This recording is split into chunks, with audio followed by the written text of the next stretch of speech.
What is a woman?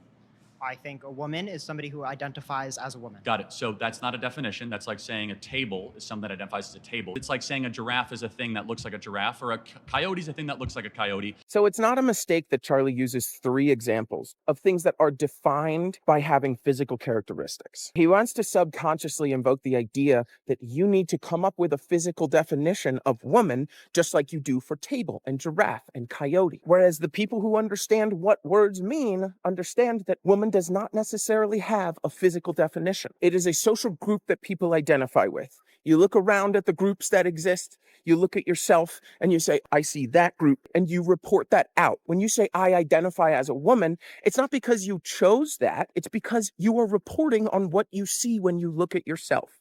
I keep seeing conservatives be like, oh, so what, I can just say I'm a woman or a man and that makes me a woman or a man? And it's like, no, because that plays into the idea that it's a choice, just like they did when they were arguing against gay people existing.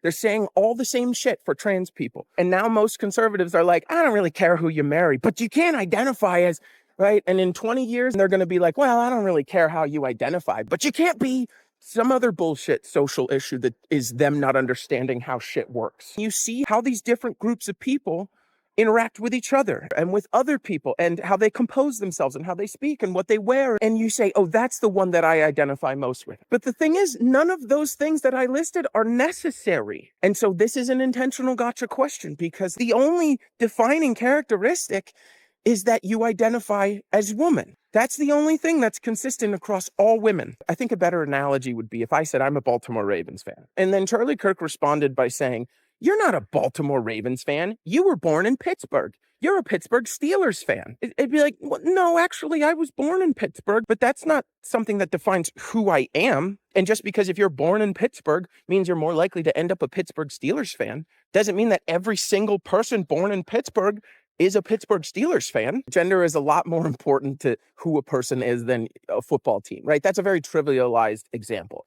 But I think part of the reason that it's so foundational to who you are as a person is because of the patriarchy. There are specific roles you have to play based on if you are a man or if you are a woman. And so I need to know what classification in the social hierarchy we've totally made up you fit into. Plus, that it's in our language. There are languages that don't have gender-specific pronouns, like Georgian, Armenian. Being a woman means a very different thing in America than it does in many other cultures. This is what we mean when we say it's a social construct. The real answer is it's just a social group that people identify with. How you interact with other people socially by reporting on who you are when you look at yourself.